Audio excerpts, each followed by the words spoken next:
Hello दोस्तों, नमस्कार। Dream campus में आपका स्वागत है। मैं हूं शिवजीत सिंह। दोस्तों, जो ये समय चल रहा है, ये अनिश्चितताओं का समय चल रहा है, असमंजस का समय चल रहा है। ये अनिश्चितताएं और जो असमंजस है, जो कन्फ्यूजन है, ये सब बेसिकली दो कारणों से है। बेसिकली एक ही कारण है और उसका दूसरा वाला रिपरकशन है। जैसे कोविड-19 की वजह से ये समस्याएं चल रही हैं कि एग्ज़ाम हो पाएगा कि नहीं हो पाएगा, कि इवन कुछ लोग हैं जो हमारे संपर्क में हैं कि उनके फैमिली में भी कोरोना पॉजिटिव पाया गया है। तो ऐसी स्थिति में दोस्तों देखिए, डीमोटिवेट होना बहुत ही लाजमी है। लेकिन अब अगर आप इस तरह से एडवर्स परिस्थिति में डीमोटिवेट हो करके आप अपना लक्ष्य भूल जाएं, आप अपना काम करना छोड़ दें, तो ये ना तो आपके लिए अच्छा है, ना तो आपके भविष्य के लिए अच्छा होगा, और ना ही सोसाइटी एज अ होल के लिए अच्छा होगा।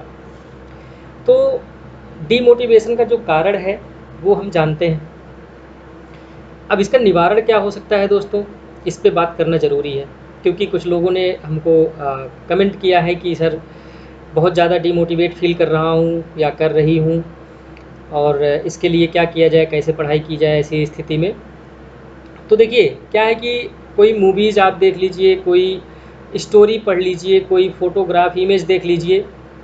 मैं दावे के साथ कहता हूँ कि वो आपको कुछ क्षण के लिए मोटिवेट ज़रूर करेगा, लेकिन वो जो मोटिवेशन होगा आपका, वो क्षणिक होगा, बहुत ज़्यादा देर तक टिकने वाला नहीं है। तो ऐसी स्थिति में क्या करें, कैसे अपने आप को मोटिवेट करें? चलिए, ये अच्छी बात है कि ये एक अच्छा ज़रिया है कि आप अपने आप को मोटिवेट करने के लिए कोई स्टोरी पढ़िए, कोई कहानी पढ़िए, कोई मूवी देख लीजिए। लेकिन दोस्तों, मैं सिर्फ ये पूछना चाहता हूँ कि क्या जिस उद्देश्य से आप तैयारी करना शुरू किए थे, क्या वो उद्देश्य आपका पूरा हो चुका है?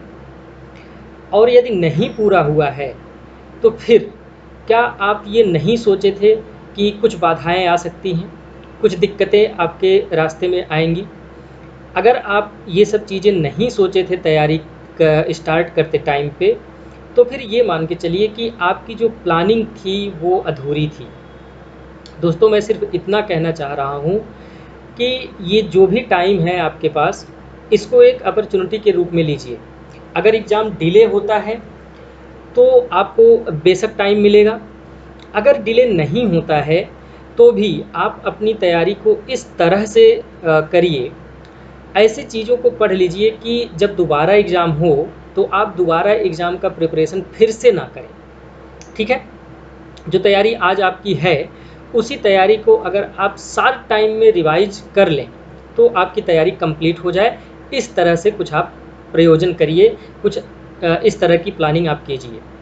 तो अपना जो मोटिवेशन लेवल है ना दोस्तों, उसको बस केवल ये सोच के बनाइए, उसको बस ये सोच कर मेंटेन रखिए कि अभी हम अपने लक्ष्य को प्राप्त नहीं किए हैं, अभी हम अपने उद्देश्य पे पहुँचे नहीं हैं। देखिए, दो चीज़ें होती हैं। उदाहरण के तौर पर अगर मैं बात करूं, तो एक मन में ये चलता है कि हम एसडीएम बन जाएंगे, डीएम बन जाएंगे। ठीक है, हाई सोसाइटी हो जाएगी, पावर आ जाएगा हमारे पास, समाज में इज्जत हो जाएगी, तमाम चीज़ें हैं। लेकिन अगर आपको मोटिवेटेड रहना है दोस्तों ना, तो एक बहुत बेसिक तरीका मैं बताता हूँ, बहुत बेसिक आइडिया मैं बताता हूँ। जब आप रात में अपने बेड पे जाओ, तो बस केवल ये सोचो कि जब आपको पोस्ट मिल जाएगी, एसडीएम की पोस्ट मिल गई या कोई भी पोस्ट मिल गई, तो आप क्या करेंगे और उसको कैसे करेंगे। उदाहरण के तौर पे मैं बताता हूँ, रात में अगर आप जब सोने जाए, तो मान लीजिए आप ये सोच रहे हैं कि हम जब पोस्ट पा जाएंगे तो हम शिक्षा क्षेत्र में काम करेंगे, या फिर हम हेल्थ सेक्टर में कुछ काम करना चाहते हैं। ठीक है, तो ऐसी स्थिति में आप ये सोचिए कि आप उस काम को करेंगे कैसे। इससे दोस्तों दो फायदा होगा। एक तो ये कि अगर कोई सिचुएशन बेस्ड केस स्टडी आपकी आ रही है, तो उसको आप बहुत ही आसान तरीके से सॉल्व कर लेंगे। ठीक है, दूसरी चीज़ ये कि जब आप सुबह सो के उठेंगे, तो आपके अंदर एक नई एनर्जी होगी, नया ऊर्जा होगा कि अगर हमको वो सारे सपने पूरे करने हैं, पावर गेन करने वाले सपने नहीं, वो काम करने वाला जो सपना है, अगर उसको हमको पूरा करना है, तो हमको पढ़ाई करनी पड़ेगी और जो भी हमारी प्लानिंग है उस पे हमको काम करना पड़ेगा। तो अगर इस तरह से आप सोचेंगे तो मुझे पूरा विश्वास है कि आप डेली का डेली अपने आप को मोटिवेट करेंगे। मूवीज़ देखने के बाद, कोई स्टोरी पढ़ने के बाद वो धीरे धीरे पुरानी हो जाती है, लेकिन अगर एवरी नाइट आप ये सोच रहे हैं कि हमको ये काम करना है समाज के लिए, समाज ने हमको जो दिया है उसका कुछ पार्ट हमको उसको वापस करना है, तो बेशक मैं इस बात की गारंटी ले सकता हूँ कि आप अपने आप को मोटिवेट रख पाएंगे। ठीक है, उम्मीद है कि आपको मोटिवेट रखने के लिए जो अभी तक हमने चीज़ें कही है, जो मैं बताया हूँ, वो कहीं ना कहीं हो सकता है कि आपके लिए यूज़फुल हो। अगर नहीं भी होता है तो देखिए, मूवीज़ देखना, ये सब देखना, मैं नहीं मानता कि इतना ज़्यादा इफ़ेक्टिव होता है, इतना ज़्यादा पावरफुल होता है। और एक चीज़ ये कि बहुत सारे लोग सक्सेस लोगों को देख करके मोटिवेटेड होते हैं, मतलब रियल लाइफ एग्जांपल्स, जैसे मान लीजिए कि कोई आईएएस टॉपर है, ठीक है, या फिर वो कहीं काम कर रहा है, अपने फेसबुक ग्रुप पे या कहीं पे कुछ उसकी तस्वीर देख ली है तो आप उससे मोटिवेट हो गए, तो हो सकता है, पॉसिबिलिटीज़ हैं। लेकिन दोस्तों सच्चाई में बताऊं, एक्चुअल में क्या होता है कि जब आप कोई किसी सक्सेस व्यक्ति को देखते हैं ना, तो एक तरह से तो ये तो आता है कि चलो मैं भी बन जाऊंगा, मैं भी करूंगा इस तरह से, लेकिन कहीं ना कहीं आपके दिलो दिमाग में ये चीज़ होता है कि एक जैसे to be frank jealousy type की आती है, ठीक है, और ये सच्चाई है क्योंकि ये ह्यूमन नेचर है। तो ऐसी स्थिति में जो आपका मोटिवेशनल एलिमेंट होता है ना, उसको आप पूरी तरह से गेन नहीं कर पाते हैं। कभी कभी ये सारी चीज़ें आपको फ्रस्ट्रेट करने लगती हैं, इरिटेट करने लगती हैं, ठीक है, आपको लगने लगता है कि ये सब बहुत कॉम्प्लेक्स हो जाएगा, बहुत ही ज़्यादा कॉम्प्लेक्स हो रहा है। तो ऐसी स्थिति में आपको मोटिवेट करने के लिए सिर्फ एक ही मूल मंत्र है दोस्तों, वो है सेल्फ मोटिवेशन। ठीक है, और सेल्फ मोटिवेशन तभी आपको मिलेगा, तभी आपके अंदर आएगा जब आप खुद ये सोचेंगे कि हम पोस्ट, जब भी हमको कोई पोस्ट मिलेगी तो हम क्या करेंगे और कैसे करेंगे, और हमारा जीवन, हमारा जो लाइफ स्टाइल होगी, हम उसको कैसे आगे बढ़ाएंगे। इन माई केस बहुत सारे लोग ऐसा बोलते हैं कि मैं कंसिस्टेंट रहता हूँ, मैं मोटिवेटेड रहता हूँ। तो दोस्तों मेरा यही मूल मंत्र है, मैं सेल्फ मोटिवेटेड हूँ। जो भी चीज़ें होती हैं मैं उस पर खुद सोच विचार करता हूँ और खुद ही उसका सलूशन मैं ढूंढता हूँ। मुझे मोटिवेट होने के लिए न तो कोई मूवी देखने की ज़रूरत है और ना ही किसी जो भी सक्सेसफुल कैंडिडेट है, सक्सेसफुल व्यक्ति हैं, उनके बारे में पढ़ने में बहुत ज़्यादा रुचि है। मैं सेल्फ मोटिवेट होता हूँ, और सेल्फ मोटिवेट होने का जो मेरा बेसिक क्राइटेरिया है, या यूँ कह लीजिए जो बेसिक उसके पीछे आइडिया है, वो दोस्तों यही है कि मैं सिर्फ ये सोचता हूँ कि मैं क्या करूँगा, ठीक है, और उस काम को मैं कैसे करूँगा, और इससे मुझे बहुत एनर्जी मिलती है। मुझे ऐसा लगता है कि अगर आप भी ऐसा करेंगे तो आपको भी ज़रूर एनर्जी मिलेगी। इसको एक बार करके ज़रूर देखिएगा। ओके, खैर ये तो बात मैं इसलिए कर लिया क्योंकि कुछ लोगों को लग रहा था कि कुछ मोटिवेशन उनको चाहिए, तो उम्मीद है कि मेरी बातों से हो सकता है कि उनके अंदर कुछ सेल्फ मोटिवेशन का एलिमेंट जगेगा, ठीक है, और वो अपना काम करेंगे। और उसके साथ साथ दोस्तों देखिए, बहुत सारे आपके क्वेरीज़ हैं, बहुत सारे आपके क्वेश्चंस हैं, केवल करंट अफेयर्स को लेकर के नहीं, बहुत सारी और भी चीज़ें हैं। जो मान लीजिए हिंदी का प्रिपरेशन कैसे करना, देखिए इंग्लिश मीडियम वालों के लिए बहुत डिफ़िकल्ट टास्क हो जाता है ये कि वो हिंदी अपना कैसे प्रिपेयर करेंगे। तो उसके लिए भी हम जो है एक सेशन रखने वाले हैं जिसमें मैं लाइव रहूँगा। आप अपने क्वेश्चंस पूछेंगे और मैं उसका तुरंत जवाब दूंगा और समझाने का प्रयास करूंगा कि आप कैसे कौन सी चीज़ तैयार करेंगे। और उसके साथ साथ दोस्तों आंसर राइटिंग इस जो एक इशू आ रहा था बार बार, तो उसको भी सॉल्व करने के लिए मैं सोचा हूँ कि जब मैं लाइव सेशन ले रहा होऊंगा तो उसी में प्रीवियस ईयर के क्वेश्चंस को रख करके मैं एग्जाम्पल को लेकर के as a example previous year के क्वेश्चंस को लूँगा और उसी को मैं आपको बताऊंगा कि इसमें कैसे कैसे आप इसको सॉल्व कर सकते हैं। देखिए लगभग, अब देखिए फ्रेम तो वही होगा, ठीक है, पैटर्न वही होगा, तो उसी हिसाब से हम लोग उसको डिस्कस करने वाले हैं, जो कि कल रात 9 बजे से हमारा लाइव सेशन होने वाला है। तो जो लोग नए हैं, जो लोग पहली बार देख रहे हैं, तो वो चैनल को सब्सक्राइब कर लें और कल रात में 9 बजे लाइव रहें, हमारे साथ मिलें, ठीक है। देखिए हमारा टारगेट ऑडियंस बहुत ज़्यादा नहीं है, जैसा कि सबको पता है कि हमारे जो ऑडियंस हैं उसमें से 20-25 लोग हैं जो सीरियस कैंडिडेट हैं और मैं चाहता हूं कि वो रिजल्ट दें, तो उन्हीं को फोकस करके, मेरा जो मेन फोकस है मैं उन्हीं को फोकस करना चाह रहा हूं। क्योंकि देखिए ये जो 20-25 लोग हैं ना, इनसे तो मैं रिजल्ट 100% एक्सपेक्ट कर रहा हूं। तो इसके लिए मुझे भले चाहे जितनी मेहनत करनी पड़े, मेरे पास जो कुछ भी है, जितना नॉलेज है, जितना एक्सपीरियंस है, इवन कि मैं अपना मटेरियल भी टेलीग्राम चैनल पे शेयर कर दे रहा हूँ। हो सकता है आगे भी हिंदी का मैं शेयर करूँ, या फिर एथिक्स वाला पोर्शन हो सकता है मैं शेयर करूँ, या फिर ज्योग्राफी वाला, तो हो सकता है ये सब सारी चीज़ें मैं शेयर करूँ। तो इसके लिए हमारा जो लक्ष्य है वो यही है कि जो हमारे साथ 20-25 लोग जुड़े हुए हैं, मैं उनको लिस्ट में देखना चाहता हूँ। बस इतना सिंपल सा मेरा लक्ष्य है। मुझे भीड़ नहीं बढ़ाना है। भीड़ बढ़ाने पे जो रेशियो होता है दोस्तों वो कम हो जाता है। तो मैं चाहता हूँ कि जो 20-25 लोग हैं ये हमको फुल 100% रिजल्ट दें। एक मुद्दा ये था कि जो साइंस एंड टेक्नोलॉजी है, इसमें हम जो स्टैटिक पोर्शन है हम उसको कैसे पढ़ें। शायद मुझे जहाँ तक याद है कि आदित्य द्विवेदी का ये क्वेश्चन था कि जो साइंस एंड टेक्नोलॉजी है ये करंट अफेयर्स ही पर्याप्त है या फिर इसके लिए हमको स्टैटिक भी पढ़ना है। तो दोस्तों मैं बता दूं आपको, साइंस एंड टेक्नोलॉजी में जो करंट होता है ना वो बहुत कम होता है। करंट जो होता है वो कंटेक्स्ट ही होता है कि करंट उसका ये है, करंट में ये चीज़ चल रही है। बेसिकली जो हम पढ़ते हैं साइंस एंड टेक्नोलॉजी में, अगर आप ध्यान दिए होंगे, सॉरी, तो हम उसका स्टैटिक पोर्शन ही पढ़ते हैं एक्चुअली ज़्यादातर केसेस में। अभी अगर हम 10 टॉपिक 20 टॉपिक कर रहे हैं तो उसमें से बड़ी मुश्किल से 2-4 टॉपिक नए होते हैं। बाकी जो टॉपिक होता है वो करंट को रेफरेंस लेकर के पुराना टॉपिक ही होता है। आज के लेक्चर में भी हम ये देखेंगे और हम आपको पॉइंट आउट भी करेंगे कि देखिए किस तरह से करंट की चीज़ को हम स्टैटिक वे में पढ़ रहे हैं। ठीक है, पहली बात तो ये होगी। दूसरी बात ये कि साइंस एंड टेक्नोलॉजी में स्टैटिक पोर्शन पूछने का चांस बहुत कम होता है, बहुत कम, इवन 1% 2% से ज़्यादा इसका चांस नहीं होता है।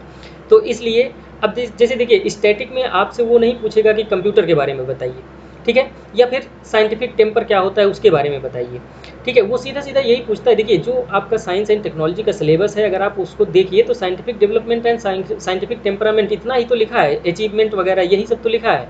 तो इसमें जो है हमेशा जो करंट आता है वो जो क्वेश्चंस आते हैं वो करंट अफेयर्स से ही आते हैं। तो आपका जो फोकस होना चाहिए वो करंट अफेयर्स पे ही ज़्यादा होना चाहिए। इवन अगर सपोज दैट कि कोई पोर्शन आपका स्टैटिक पूछता है तो मेरा ये स्ट्रॉन्ग रिकमेंडेशन है कि आप उसको करंट से जोड़कर ही लिखिए। मतलब कि कितना भी स्टैटिक पोर्शन क्यों ना हो, उसमें करंट का जो एक टच होता है उसको ज़रूर दीजिए अगर आपको नंबर गेन करना है तो। क्योंकि दोस्तों जो कॉपी चेक कर रहा होगा उसको जो आपका नया एलिमेंट मिलेगा ना करंट वाला, उसी को उसको नया लगेगा। बाकी तो वो सब सारी चीज़ें पढ़ा हुआ है और सारी कॉपी में एक ही चीज़ लिखी हुई है। ठीक है, तो अगर आपको 1 नंबर या 0.5 नंबर एक्स्ट्रा लेने हैं तो आपको जो है करंट टच देना पड़ेगा। तो ये बात हो गई साइंस एंड टेक्नोलॉजी की। इसके अलावा बहुत सारी बातें हैं जो कि हम कल लाइव जो सेशन होगा उसमें करने वाले हैं। खैर आज का हम लेक्चर स्टार्ट करते हैं, और स्टार्ट करने से पहले जो लोग नए हैं उनसे मैं ये बता दूं उनको कि इस जितने भी लेक्चर यहाँ पे हो रहे हैं सबका जो PDF है वो हमारे टेलीग्राम चैनल पे आपको मिलेगा। हिंदी और इंग्लिश में दोनों में मिलेगा। इसके पहले मैंने कहा था कि जो हिंदी मीडियम वाले हैं वो खुद ट्रांसलेट कर लें, लेकिन उनके लिए भी मैं ये इतनी मेहनत कर दे रहा हूँ कि उनके लिए मैं ट्रांसलेट कर दे रहा हूँ। तो हिंदी और इंग्लिश दोनों मीडियम में वहाँ पे PDF आपको मिल जाएगा, वहाँ से आप डाउनलोड कर लीजिए। टेलीग्राम चैनल का लिंक नीचे डिस्क्रिप्शन बॉक्स में दिया हुआ है। और उसके साथ साथ अगर आप नए हैं तो चैनल को सब्सक्राइब जरूर कीजिए और अपने दोस्तों के साथ इसको शेयर जरूर कीजिए।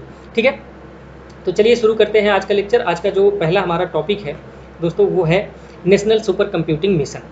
ठीक है, अब देखिए नेशनल सुपर कंप्यूटिंग मिशन का, अब देखिए यहीं पे आप समझ लीजिए कि किस तरह से करंट को हम स्टैटिक वे में पढ़ते हैं या स्टैटिक जो चीज़ें होती हैं उसको हम करंट में कैसे पढ़ते हैं, यहाँ से आपको अच्छी तरह से समझ में आ जाएगा। ठीक है, देखिए नेशनल सुपर कंप्यूटिंग मिशन। ठीक है, अब अगर इसमें करंट की हम बात करें तो जो प्रेजेंट का कंटेक्स्ट है, कंटेक्स्ट ये है कि recently right to information reply has revealed that India has produced just 3 supercomputers since 2015 under the National Supercomputing Mission।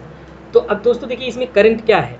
Current सिर्फ इतना है कि गवर्नमेंट ने एक RTI का रिप्लाई दिया है कि 2015 से आज तक हमने केवल 3 सुपर कंप्यूटर प्रोड्यूस किए हैं।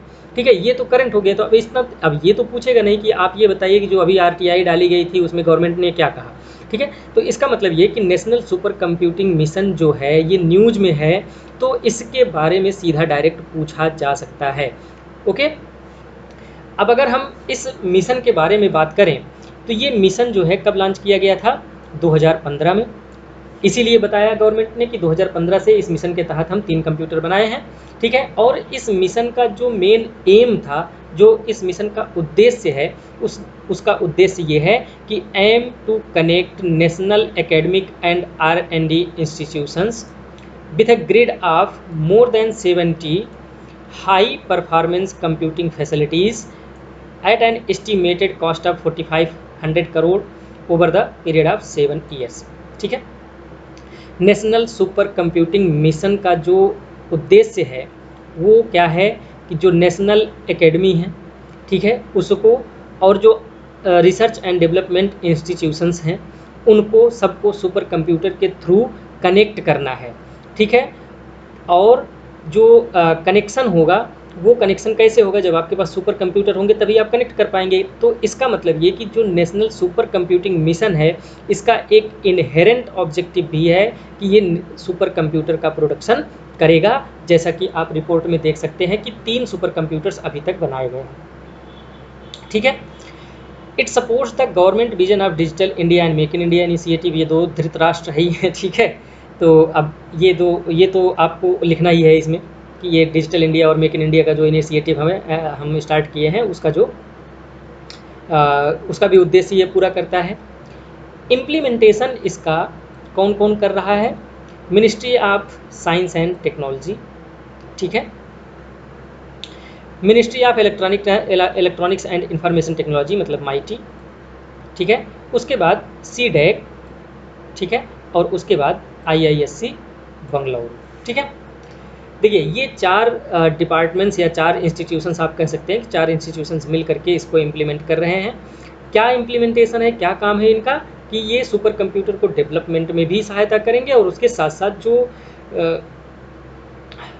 R&D इंस्टीट्यूशंस हैं और जो एकेडमीज़ हैं उनको एक दूसरे के साथ एक ग्रिड के रूप में कनेक्ट करेंगे, ठीक है। ये 7 साल का मिशन है दोस्तों, 7 साल का मिशन है, मतलब 15 से स्टार्ट हुआ है, 2022 तक ये चलेगा। Okay, it is also an effort to improve the number of super computers owned by India. सीधा सीधा देखिए यहाँ पे एम उसका समझ में आ गया कि ये सुपर कंप्यूटर्स को प्रोड्यूस भी करेगा और उसके साथ साथ जो इंस्टीट्यूशंस हैं, जो R&D हैं, उनको भी ये कनेक्ट करेगा, ठीक है। These supercomputers will also be networked on the national supercomputing grid over the national knowledge network, ठीक है। ये एक नेशनल, देखिए ये आपका टास्क है, बहुत ज़्यादा इंपॉर्टेंट नहीं, बहुत छोटा सा टॉपिक है, तो आप इसको एक बार पढ़ लीजिएगा कि ये नेशनल नॉलेज नेटवर्क क्या है, ठीक है। बेसिकली जो नेशनल नॉलेज नेटवर्क है ये जितने भी एकेडमी हैं और जितने भी R&D इंस्टीट्यूशंस हैं उनको एक ग्रिड में कनेक्ट कर देगा, ठीक है। यही है नेशनल नॉलेज का नेटवर्क, मतलब जो नेशनल नॉलेज है हमारे पास उसका एक नेटवर्क बनाना है, ठीक है।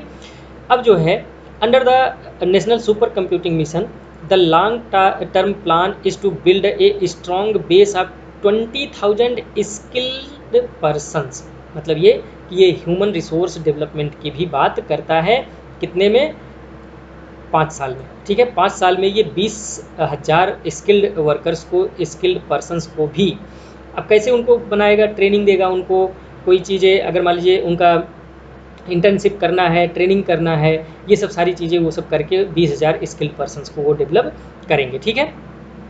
Who will be equipped to handle the complexities of the super computer. Super computer अगर बन गए तो अगर उसमें कोई दिक्कत आती है, उसको ऑपरेट करना है, उसको रिपेयर करना है, उसकी देखभाल करना है, मॉनिटरिंग करनी है, तो इन सब चीज़ों के लिए हमको स्किल्ड लेबर की भी ज़रूरत पड़ेगी, स्किल्ड लोगों की भी ज़रूरत पड़ेगी। तो ये जो मिशन है 20,000 स्किल्ड लोगों को डेवलप करने की भी बात करता है, इसका उद्देश्य एक वो भी है, ठीक है। तो ये तो बेसिक चीज़ें हो गई नेशनल सुपर कंप्यूटिंग मिशन का।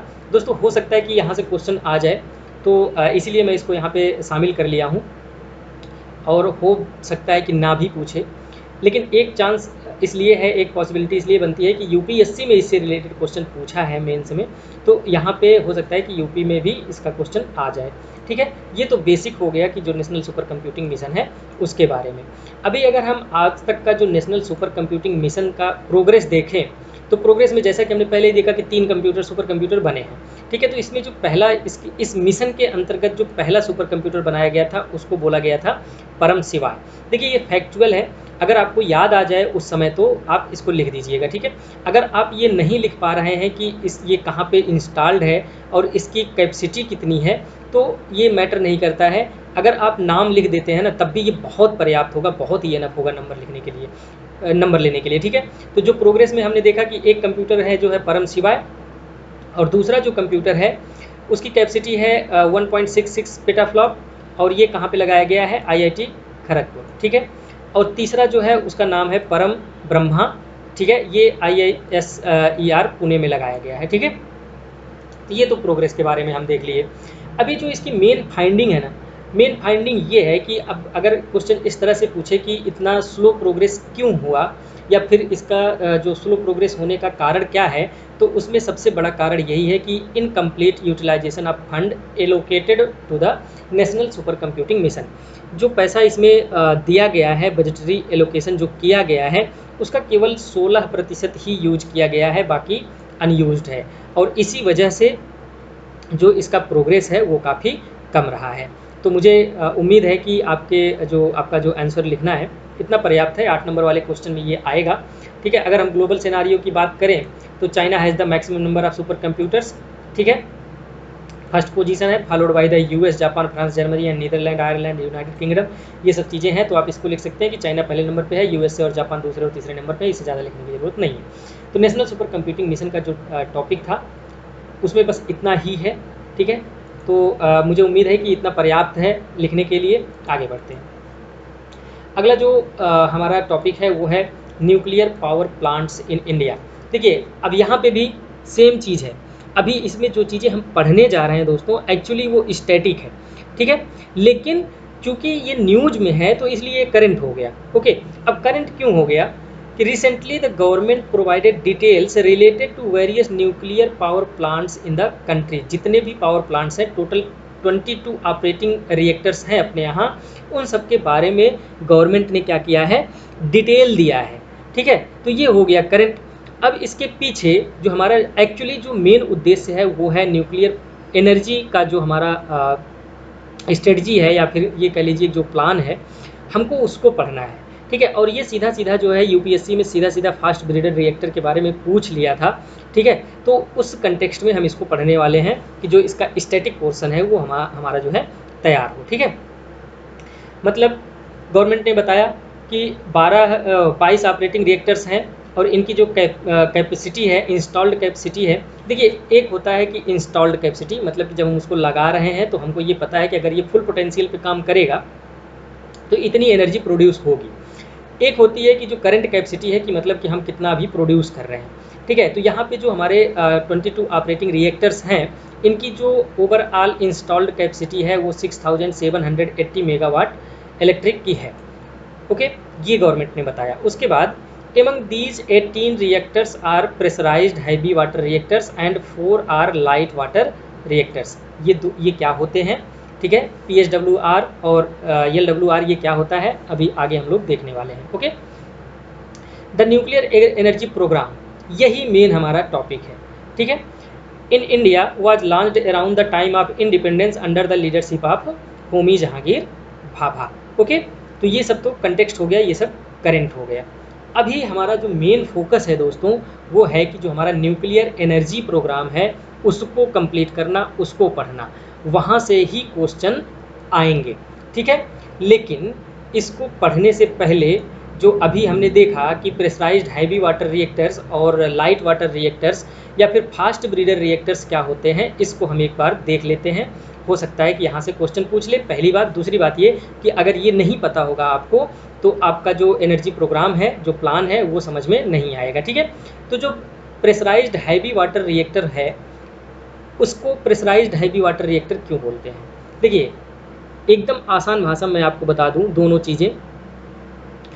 जिस रिएक्टर में जो मॉडरेटर है, ठीक है, अगर उसको हम उसके मॉडरेटर के रूप में हैवी वाटर यूज कर रहे हैं, मॉडरेटर और कूलेंट के रूप में हैवी वाटर यूज कर रहे हैं, तो हमारा प्रेशराइज्ड हैवी वाटर रिएक्टर है।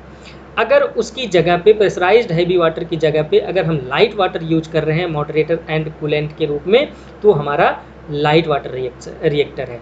ओके, ये दो चीज़ें आप समझिए कि ये दोनों चीज़ें क्या हैं। अभी जो फास्ट ब्रीडर रिएक्टर है उसमें थोड़ा सा अलग चीज़ें हैं, तो उसको हम आगे बताते हैं। पहले हम इसको देख लेते हैं। PSWR is a nuclear power reactor commonly using unenriched natural uranium. देखिए यहाँ पे एक वर्ड यूज किया गया है, अनरिच्ड। देखिए जो यूरेनियम का ओर होता है, मतलब कि जो उसका कच्चा माल है, जो रॉ मटेरियल है, उसमें जो यूरेनियम की मात्रा होती है वो बहुत ही कम होती है।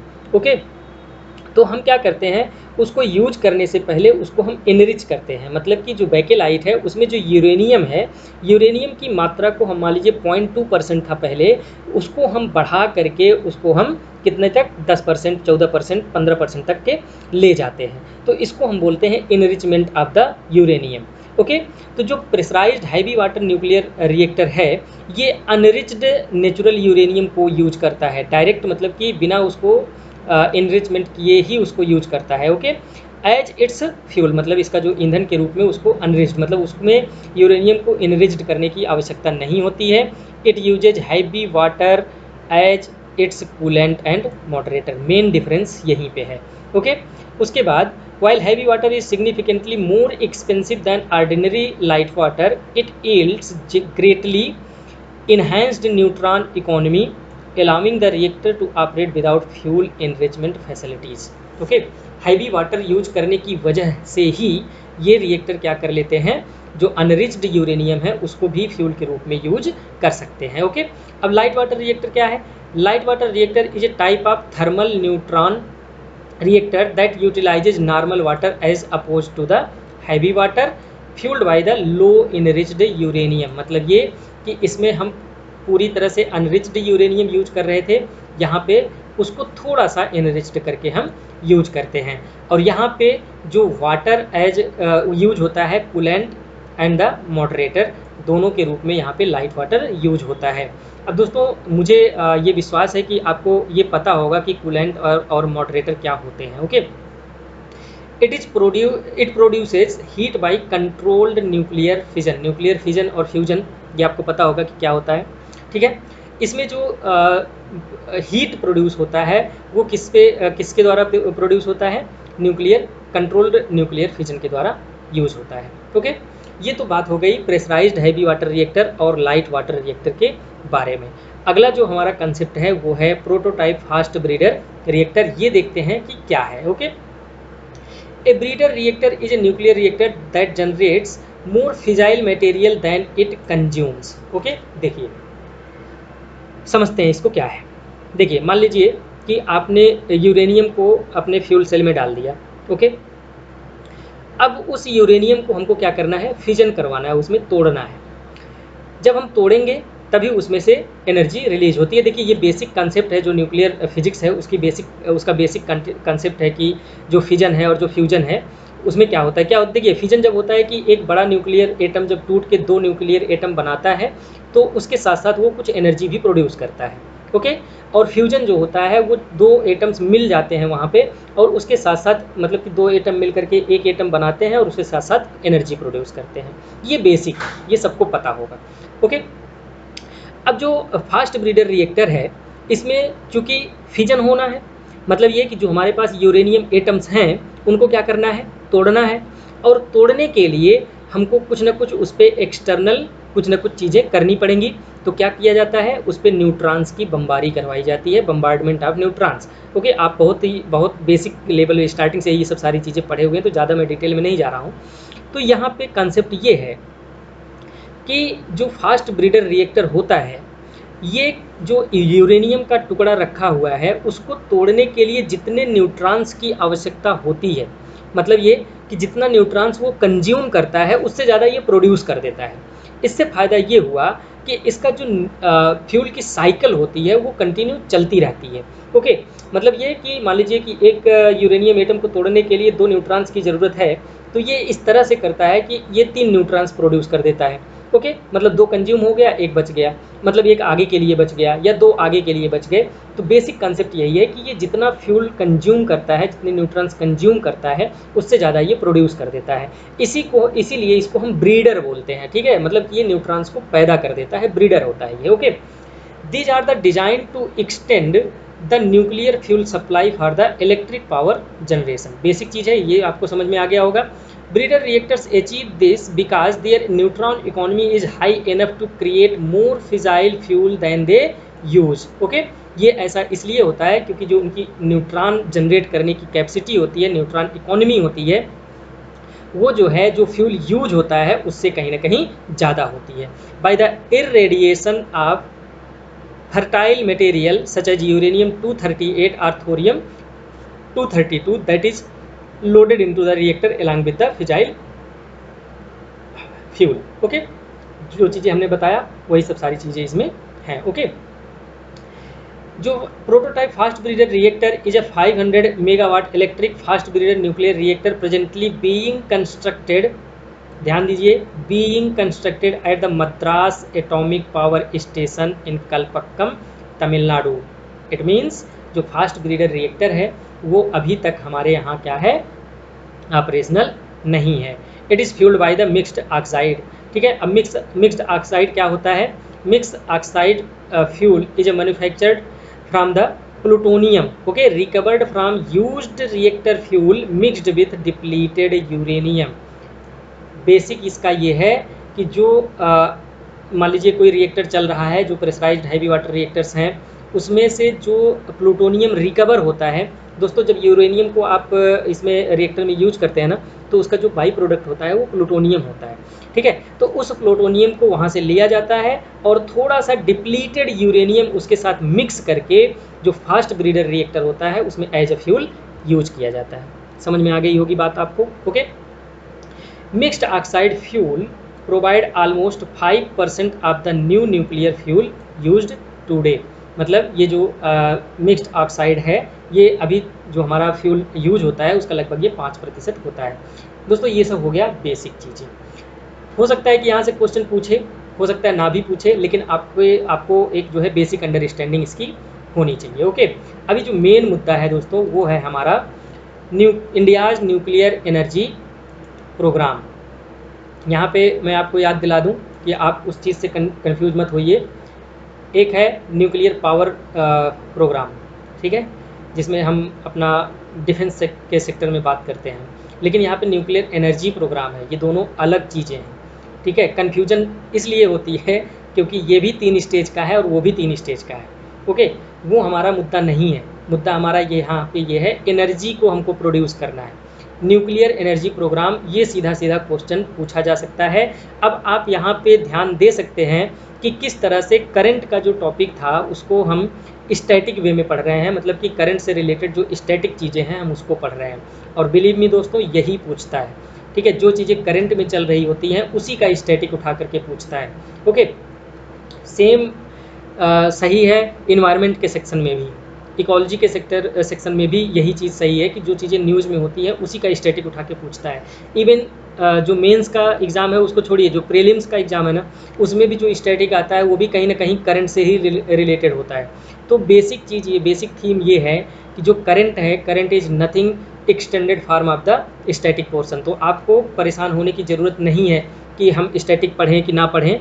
अगर आपके पास मटेरियल तैयार है स्टैटिक पोर्शन का तो आप उसको एक बार देख जरूर लीजिए, लेकिन ज़्यादा फोकस आपका जो है करंट अफेयर्स पे होना चाहिए। ओके, तो चलिए देखते हैं जो न्यूक्लियर एनर्जी प्रोग्राम है हमारा, इसका मेन ऑब्जेक्टिव क्या है। ऑब्वियसली इसको to provide safe and reliable electric power to the country's social economic development progress and be self reliant in all aspect of nuclear energy. ठीक है, अभी क्या है कि देखिए, जब हमारा 3rd स्टेज शुरू हो जाएगा, जो हमारा थोरियम बेस्ड रिएक्टर होगा, उस समय चूँकि देखिए थोरियम का जो रिसोर्स है वो हमारे यहाँ पर्याप्त है। जब हमारा थर्ड स्टेज शुरू हो जाएगा तो हम जो न्यूक्लियर एनर्जी के क्षेत्र है उसमें हम सेल्फ रिलायंट हो जाएंगे। तो जो उद्देश्य है वो यही है कि आने वाले समय में हम क्या हो जाएंगे, सेल्फ रिलायंट अपने आप को बना देना है। Okay. Exploration of atomic minerals in India undertaken since the early 50s has indicated that the India has limited reserve of the uranium, okay, but abundant reserve of the thorium, okay। हमारे पास uranium कम है, thorium ज़्यादा है। तो इसीलिए देखिए, जब भी कोई प्लान बनता है, जब भी कोई प्रोग्राम बनता है, तो हमारे पास जो रिसोर्सेज होते हैं हम उसी को बेस बना करके अपने प्रोग्राम्स और पॉलिसीज बनाते हैं।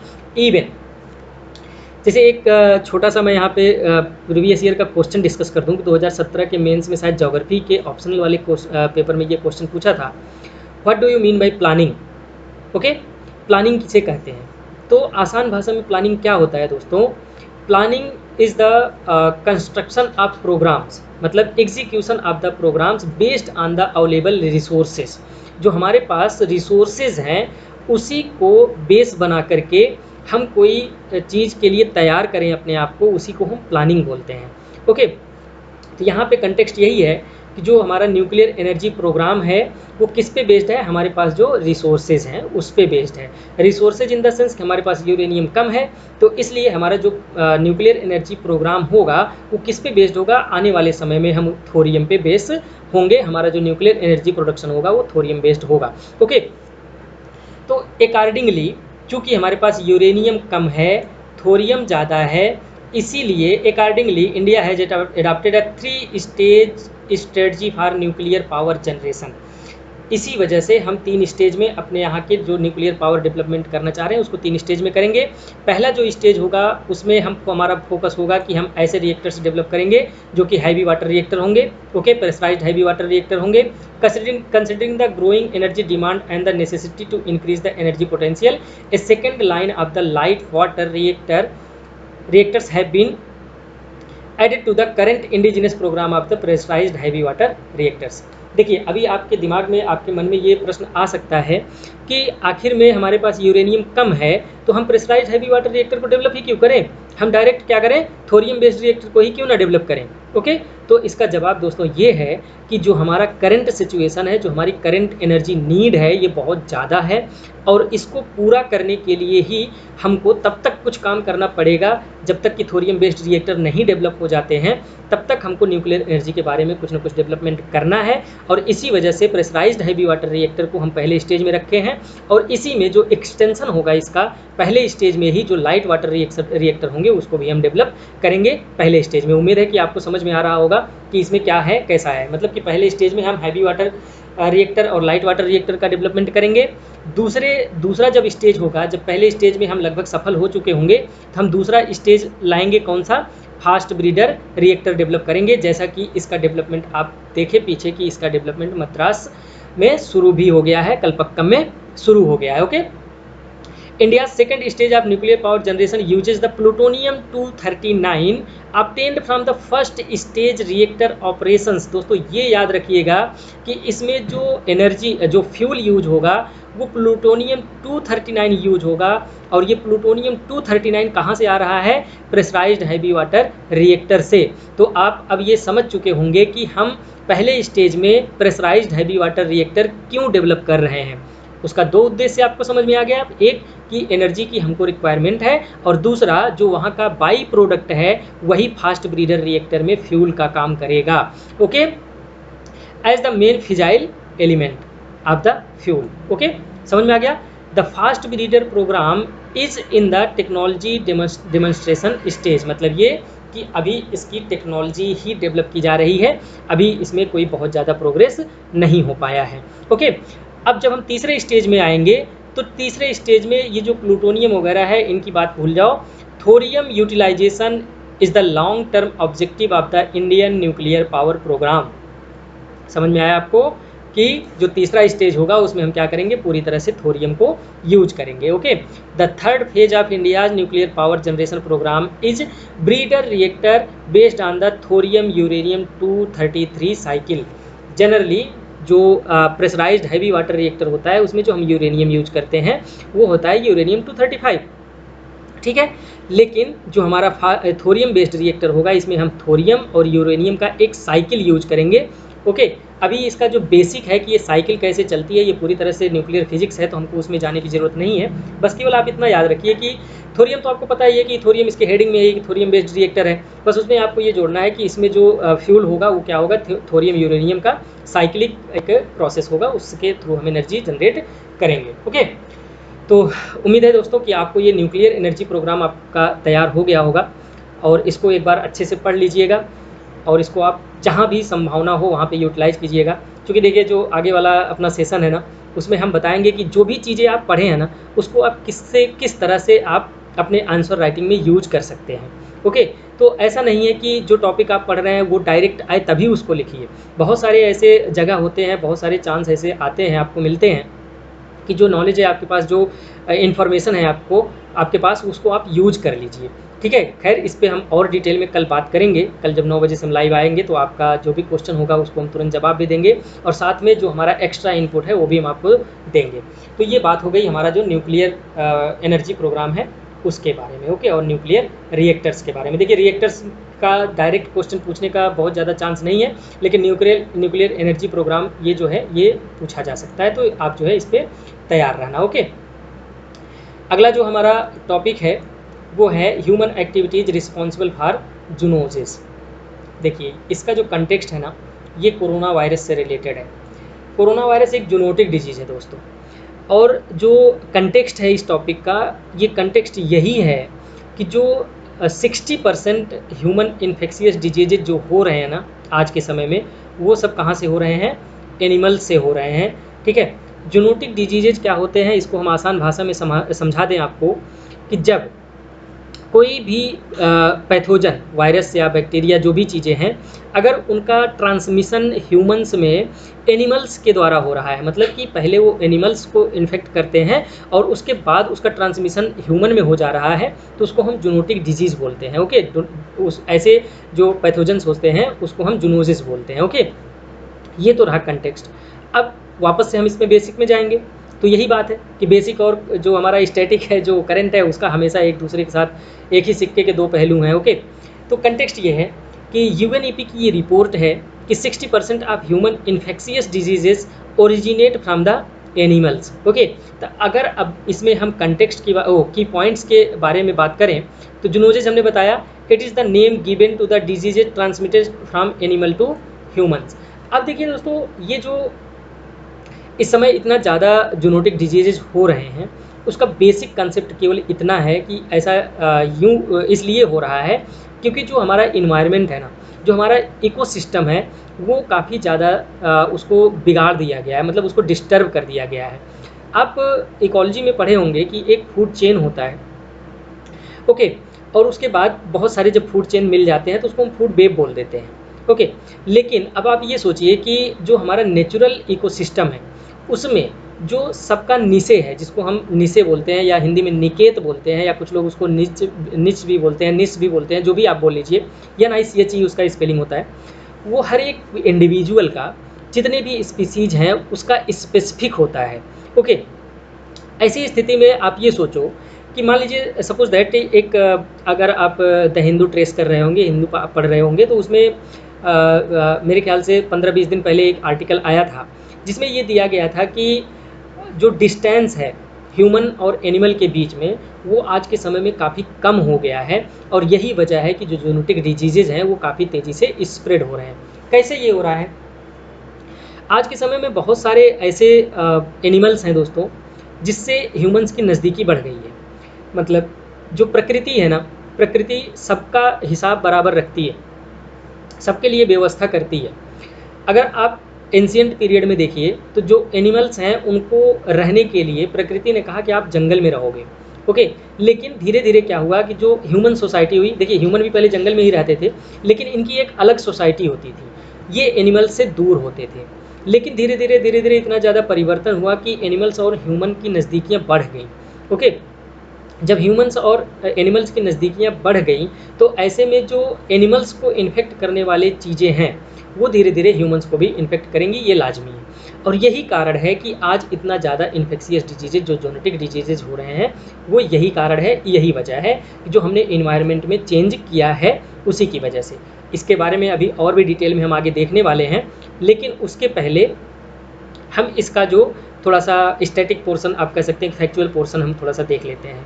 ओके, देखिए रिसेंट में एक चीज़ और मैं अभी बता दूं आपको। रिसेंट में ये एक स्टडी पाई गई है कि कोरोना वायरस का जो इतना ज़्यादा आउटब्रेक हुआ और वुहान से शुरू हुआ, तो उसके पीछे देखिए ये मेरा लॉजिक नहीं है, मेरा कोई अपना आइडिया नहीं है, ये जो मैं हिंदू का आर्टिकल रेफरेंस में दे रहा हूँ उसी में ये लिखा हुआ था कि वुहान जो है विश्व का सबसे बड़ा मांस की मंडी है। ओके, वुहान ऐसा शहर है कि जहाँ पे लगभग आपको हर तरह के जानवरों का मांस मिल जाता है।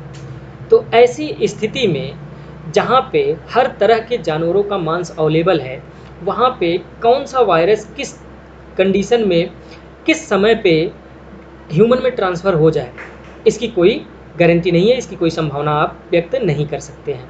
ओके, ये बात हो गई। अभी हम बात कर लेते हैं कि जो इसका फैक्चुअल पोर्शन है उसके बारे में हम बात कर लेते हैं। अब देखिए क्या है कि जो जूनोजेज होते हैं, जो जोनेटिक डिजीज होते हैं, वो क्या होता है, it is the name given to the diseases transmitted from the animal to human and then it is based on the Greek word for the animal and sickness. Okay, अगर हम एग्जाम्पल की बात करें जोनेटिक डिजीजेज की, तो इसमें देखिए tuberculosis है, ओके, इबोला है, वेस्ट नाइल वायरस है, एंड जो रिसेंटली हम देख रहे हैं वो है कोविड-19। बैट वैट से ये स्टार्टिंग में फैलना शुरू हुआ था, पेंगोलिन से ये फैलना शुरू हुआ था, लेकिन अभी जो है ये ह्यूमंस को किस तरह से प्रभावित कर रहा है आप ये जो है देख सकते हैं। अगर हम जूनोटिक डिजीज़ के कुछ फैक्चुअल डाटा के बारे में बात करें, तो ये माना जाता है, एक्सपर्ट्स ऐसा बिलीव करते हैं कि on an average 1 new infectious disease emerges in humans every 4 month, मतलब कि हर 4 महीने पे एक जोनेटिक डिजीज जो है ह्यूमंस में हो जाता है।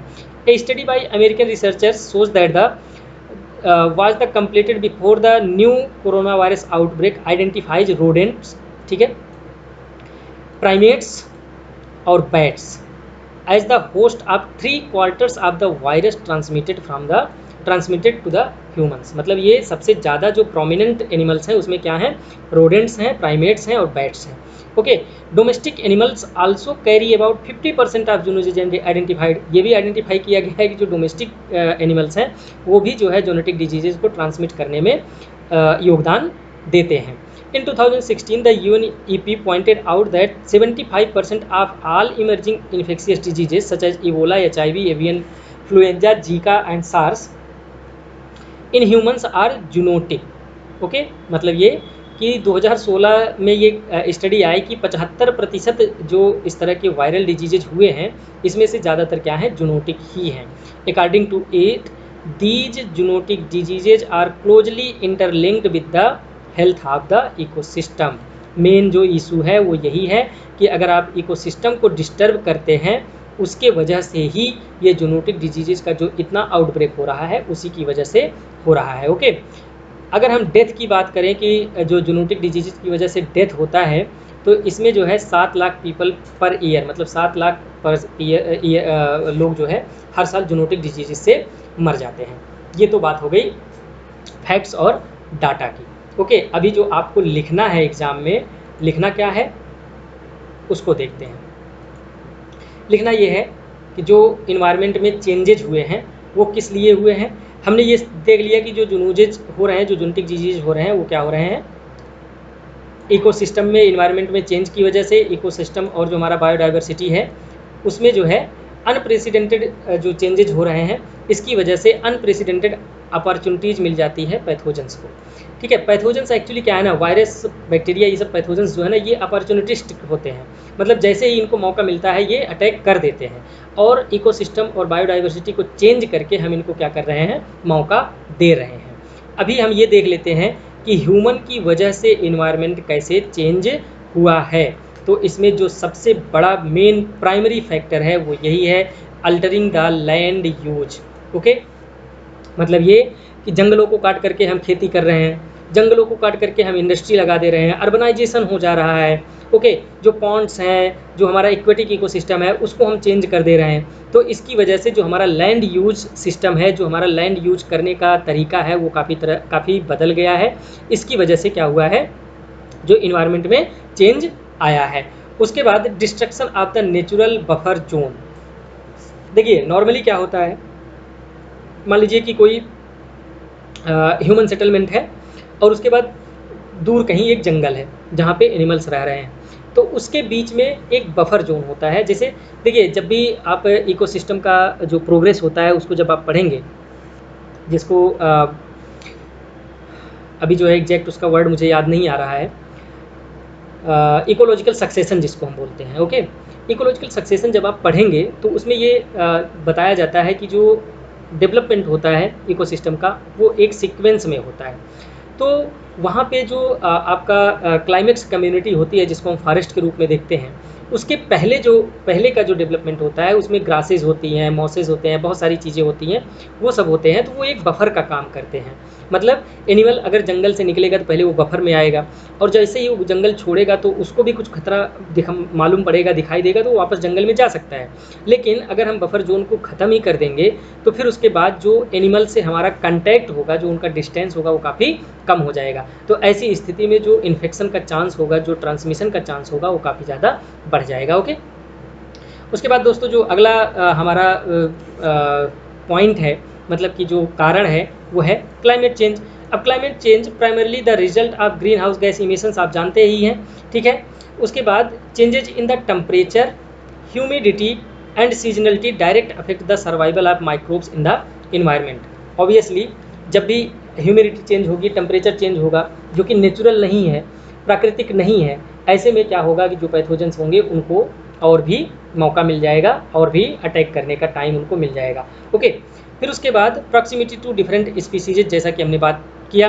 Through the wait market, wait market होता है कि जहाँ पे जिंदा एनिमल्स का व्यापार होता है। ऐसी स्थिति में उसके साथ साथ our consumption of the wild animals can also facilitate the animal to the human transmission.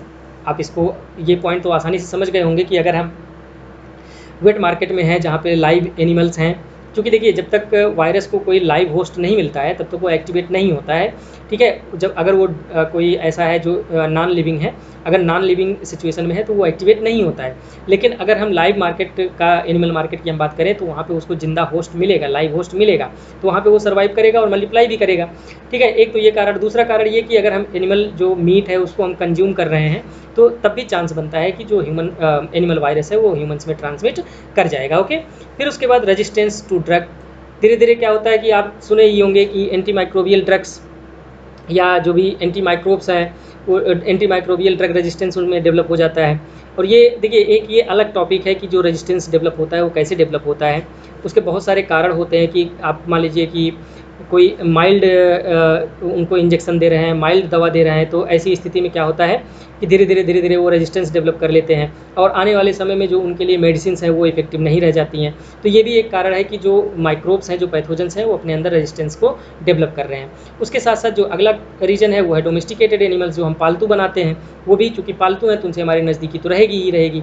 तो ऐसे में ट्रांसमिशन का खतरा और बढ़ जाता है। अभी अगर हम ग्लोबल एक्शन की बात करें तो UNEP and the UN food and agriculture organization, UNEP and UN food and agriculture organization had and hundreds of the partners across the planet have launched a 10-year effort to prevent, halt, रोकना, ठीक है, halt and reverse the degradation of ecosystem worldwide। देखिए यहाँ पे जो main focus आपका है कि क्लाइमेट चेंज को रोकने के लिए, क्लाइमेट चेंज जो हो रहा है तेज़ी से, उसको ठीक करने के लिए बहुत सारे प्रोग्राम्स चल रहे हैं। तो इसको आप ग्लोबल एक्शन में लिख सकते हैं, लिखने की कोई बहुत ज़्यादा ज़रूरत नहीं है, अगर नहीं भी लिखते हैं तब भी। ओके, तो ये बात हो गई कि किस तरह से जो इकोसिस्टम चेंज हो रहा है, जो नेचुरल इन्वायरमेंट चेंज हो रहा है, उसकी वजह से कैसे ट्रांसमिशन हो रहा है जूनोटिक डिजीजेज का। ओके, अगर हम इसमें सजेशंस की बात करें, आप इसको ठीक करने के लिए क्या सजेस्ट कर सकते हैं, तो सबसे पहले तो जो रूट कॉज है उसको एड्रेस करना है। और रूट कॉज हमारा क्या है? Impact of human activities on the ecosystem. Okay, उसके बाद जो अगला आपका है वो है ecosystems are inherently resilient and adaptable and by supporting the diverse species more biodiverse ecosystem less danger of the infection. देखिए, अगर डाइवर्सिटी होगी इकोसिस्टम में तो जो फूड वेब होगा, जो फूड चेन होगा, उसमें डाइवर्सिटी होगी। तो जो माइक्रोब्स होंगे, जो पैथोजेंस होंगे, उनको एक होस्ट की बजाय बहुत सारे होस्ट मिल सकते हैं।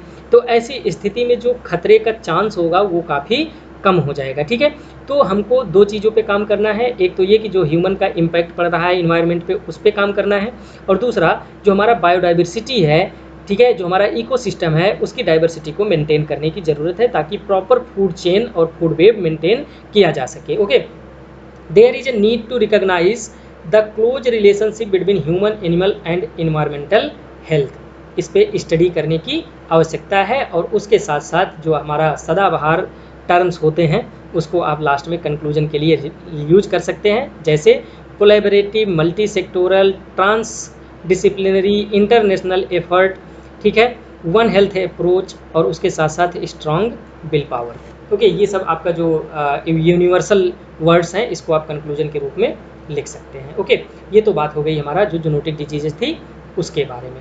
अगला जो हमारा टॉपिक है दोस्तों वो है डीप फेक। बहुत ही छोटा सा टॉपिक है, मज़ेदार टॉपिक है। मज़ेदार आप ये कह सकते हैं कि अगर समाज में ऐसी चीज़ें हो रही हैं तो ठीक नहीं है, लेकिन हाँ ये है कि एग्ज़ाम के पॉइंट ऑफ व्यू से पूछा जा सकता है कि डीप फेक्स क्या होते हैं। आसान भाषा में दोस्तों मैं इसको समझा दूँ, डीप फेक क्या होता है। सपोज दैट कि मेरा कोई वीडियो है, ओके, जिसमें मेरा चेहरा पूरा दिख रहा है, मेरी पूरी बॉडी दिख रही है, तो इसको आर्टिफिशियल इंटेलिजेंस, मशीन लर्निंग और डिफरेंट टाइप के सॉफ्टवेयर, वेबसाइट और ये सब चीज़ें यूज करके इसको क्या कर दिया जाए, न्यूड कर दिया जाए। ठीक है, आप ये समझ लो, आसान भाषा में ये समझ लो कि किसी भी व्यक्ति का कोई फ़ोटो या इमेज उठा करके या कोई वीडियो उठा करके पोर्नोग्राफी में यूज किया जाए, पोर्न वीडियोज बना दिए जाएँ। और इसका उद्देश्य क्या हो सकता है कि कोई टारगेटेड व्यक्ति है, उसको डिफेम करना, उसको बदनाम करना, या फिर उससे बदला लेना, या फिर उससे कुछ पैसे वसूलना, ये सब इसके कारण हो सकते हैं। ओके, तो डीप फेक्स एक छोटा सा यही टॉपिक है कि डीप फेक किसे कहते हैं। ये न्यूज़ में था और इवन मैगजीन में आ गई थी, और न्यूज़पेपर में पिछले अगर आप 20-25 दिन पहले न्यूज़पेपर पढ़ रहे होंगे तो उसमें कई बार ये आर्टिकल के रूप में आया। तो मुझे लगा कि हो सकता है ये इंपॉर्टेंट हो जाए एग्जाम के पॉइंट ऑफ व्यू से। वैसे मुझे नहीं लगता कि बहुत ज़्यादा इंपॉर्टेंट है, ये पूछेगा, अगर सीधा सीधा पूछेगा भी तो आप इसमें यही पूछेगा कि डीप फेक्स क्या होते हैं और इसके कारण क्या होते हैं, और इसमें जो है आप इसको कैसे रोक सकते हैं, इसमें रोकने के लिए क्या व्यवस्था की जा सकती है। तो देखिए, ये तो समझ में आ गया कि डीप फेक क्या होता है। अगर इसके हम की पॉइंट की बात करें, पहले तो कंटेक्स्ट देख लेते हैं। कंटेक्स्ट क्या है? Recently cyber crime officials in India have been tracking certain apps and website that produce nude photographs of innocent people using artificial intelligence algorithm. देखिए, अभी ये इंडिया में काफ़ी कम है, लेकिन यूएस वगैरह में ये काफ़ी ज़्यादा है। तो अभी देखिए ये इंडिया में भी शुरू हो गया, तो यही इसका कंटेक्स्ट है। डीप फेक के बारे में अगर हम कुछ चीज़ें इसके बारे में देखें तो deep fake or deep nudes are computer generated images or videos, images and the videos. ठीक है, cyber criminals uses AI artificial intelligence software and to superimpose a digital composite. ठीक है, सुपर इम्पोजिशन क्या होता है कि एक के ऊपर दूसरे को इम्पोज कर देना। Okay, onto the existing video, photo or the audio। ठीक है, तो ये होता है deep fakes. Using AI algorithm, a person's word, head movement, expressions are transferred onto other person in such a seamless way that it become difficult to tell that it is deep fake unless one closely observe the media file. अगर इसको आप बहुत ध्यान से नहीं देखेंगे तो आपको ये चीज़ें समझ में नहीं आएंगी कि ये फेक है या ओरिजिनल है। Okay, deep fake first came into notice in the 2017 when Reddit user posted explicit videos of celebrities. After that several instances have been reported. 2017 में ये पहली बार इसकी घटना सामने आई थी, उसके बाद से बहुत सारे केसेज इसको देखने को मिले हैं। ओके, तो ये तो बात हो गई डीप फेक का, जो हमारा जो बेसिक चीज़ है कि डीप फेक किसे कहते हैं उसके बारे में। ओके, अभी इसके बारे में हम देख लेते हैं कि इसको लेकर के कंसर्न क्यों है, इतनी चिंता क्यों है। सबसे पहली चिंता तो यही है कि जो टेक्नोलॉजी है वो वल्नरेबल हो जा रही है। क्यों? Because of the deep fake images, audios, videos are very realistic. Okay, मतलब ये कि जो भी टेक्नोलॉजीज़ आप यूज़ कर रहे हैं उसको गलत ढंग से यूज़ कर रहे हैं, किस लिए कि आप कोई मिस इन्फॉर्मेशन फैलाने के लिए, to intimidate or blackmail any people, seek revenge, commit fraud and social networking and dating sites. इन सब चीज़ों पे किसी को इंटिमिडेट करने के लिए, किसी को बेइज्जत करने के लिए, उससे बदला लेने के लिए, ब्लैकमेल करने के लिए ये सब चीज़ें हो रही हैं डेटिंग साइट वगैरह पे या सोशल नेटवर्किंग पे, या सीधा सीधा आप मतलब कि इंटरनेट पे भी ये सब सारी चीज़ें होती हैं। Okay, it has become one of the modern fraud of the cyber crime या cyber space, along with the fake news, spam, phishing attacks, social engineering fraud and catfishing and academic fraud. ठीक है, ये देखिए cyber space में जैसे मान लीजिए कि जो हमारा फिशिंग होता है, साइबर अटैक होता है, तो ये सब सारी चीज़ें तो चली रही हैं, फेक न्यूज़ चली रही हैं, तो उसके साथ साथ ये भी अब एक नया खतरा आ गया है। इसमें दोस्तों एक टर्म है सोशल इंजीनियरिंग फ्रॉड, जो कि हो सकता है कि आप में से बहुत सारे लोग हैं जो नहीं जानते होंगे। हालांकि फिशिंग क्या होती है, स्पैम क्या होता है, ये ज़्यादातर लोग जानते होंगे।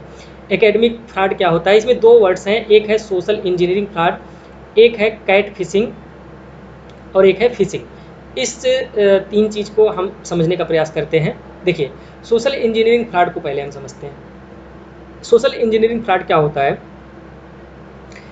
ऐसी इंजीनियरिंग प्रोसेस, ऐसा मेथड जिससे कि सोसाइटी में रहने वाले लोगों के दिमाग के साथ खेला जाए, उसके दिमाग को, उसके थिंकिंग को चेंज करके फिर उससे फ्रॉड करवाया जाए या उसके द्वारा कोई फ्रॉड किया जाए, उसको हम बोलते हैं सोशल इंजीनियरिंग फ्रॉड। एग्जाम्पल, जैसे मान लीजिए कि आपको एक ईमेल आए और उसमें ये लिखे कि आपका जो है 50,000 का इनाम जो है आपने जीता है, लॉटरी जीता है। तो जैसे ही आप इसको देखते हैं, हालांकि अब तो ये कॉमन हो गया, लोग जानते हैं कि सब बकवास है, जैसे आप इसको देखेंगे तो आपके दिमाग में आएगा कि अच्छा ये बात है, तो उस पर आप क्लिक कर देंगे, जो भी लिंक दिया होगा उस पर आप क्लिक कर देंगे। और जैसे ही क्लिक करेंगे तो आपके सिस्टम में जितने भी डाटा स्टोर्ड होते हैं वो सीधा किसके पास चला जाता है, जो उस लिंक को जनरेट किया होता है। ओके, तो इसको बोलते हैं सोशल इंजीनियरिंग फ्रॉड। मतलब कि किसी व्यक्ति को या किसी सोसाइटी में रहने वाले लोगों के दिमाग के साथ, उनके बिहेवियरल जो पैटर्न है उसके साथ खिलवाड़ करके, उसके साथ चेंजेज कर करके जो है क्या किया जाए, उससे फ्रॉड किया जाए। इसको हम बोलते हैं सोशल इंजीनियरिंग फ्रॉड। और दूसरा है फिशिंग और कैट फिशिंग। देखिए कैट फिशिंग क्या होती है, इसको आप हनी ट्रैप के रूप में समझ लीजिए। ठीक है, अब ज़्यादातर लोगों को क्लियर हो गया होगा कि ये क्या होता है।